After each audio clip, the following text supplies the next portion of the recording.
opens her mouth to say something, but she's cut off by someone slamming their beer mug down on the bar top. Every muscle in my body tenses and I gasp, trying unsuccessfully to hide my whimper. A second later, I regain control, telling myself I'm not in danger.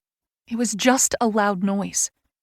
With each steady breath, I remind myself I'm not back in my childhood home, listening to my parents fight or scream at me for being in the way. When I open my eyes again, Tessa has a worried look. I notice that Ryder is gone, his drink untouched on the counter. I'm okay, I tell Tess with a reassuring smile. Still working on my jump scare reflexes, I say with a weak chuckle. My bestie is unimpressed by my attempt at a joke, but she doesn't say anything else.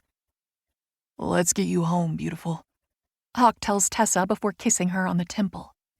She leans into his touch, that same dreamy smile spreading across her face. Loneliness threatens to consume me, but I swallow past the lump in my throat. I'm happy for my friend. Ecstatic. No one deserves a happily ever after more than Tessa after everything she's been through. Her horrible, abusive father finally got what was coming to him, thanks to the Savage Saints MC. Hawk takes Tessa's hand and leads her toward the door. I hop off my stool and follow them out into the parking lot. Thanks for visiting me at work tonight, Tessa says as they approach Hawk's motorcycle. Of course, I tell her, giving my friend a hug. I don't get to see you as often these days, so I'll jump on any chance to hang out. I meant for my comment to be sweet, but Tessa frowns slightly. I know I kind of dropped off the face of the earth for a bit. I hold my hands up to stop her. I didn't mean to guilt trip you. Tessa takes my hand in hers, squeezing slightly.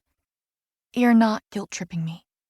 I've been meaning to stop by the house and see you, but She trails off, looking over her shoulder at Hawk.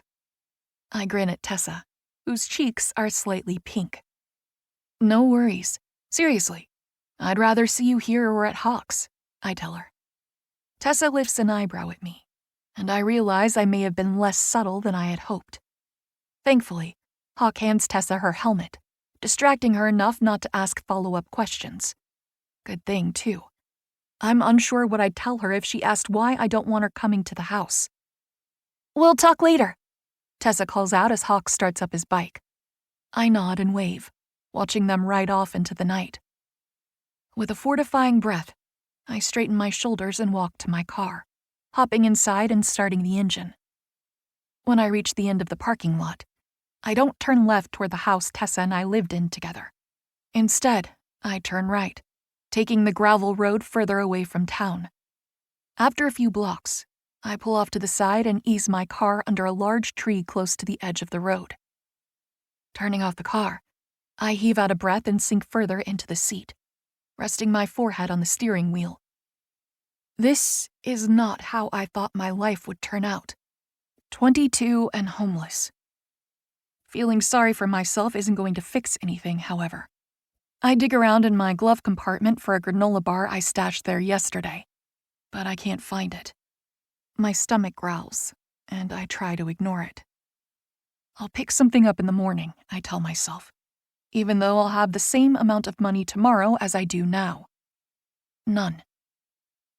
Throwing open the driver's side door, I quickly get out and settle into the back seat, where I'll have more room to stretch out. Not much, but more than the front seat. I grab the blanket I keep folded up against the back window and spread it out on top of me, using my purse as a pillow. As I curl up into a ball in the back seat of my car, I try not to let the tears break through. If I cry now, I might never stop.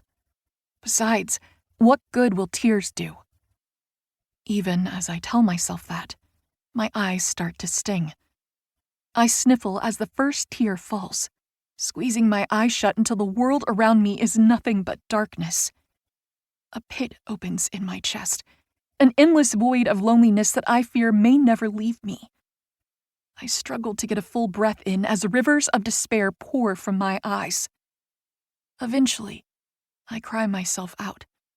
My eyes are swollen and my throat is raw, but I have nothing left. At least now I'll finally...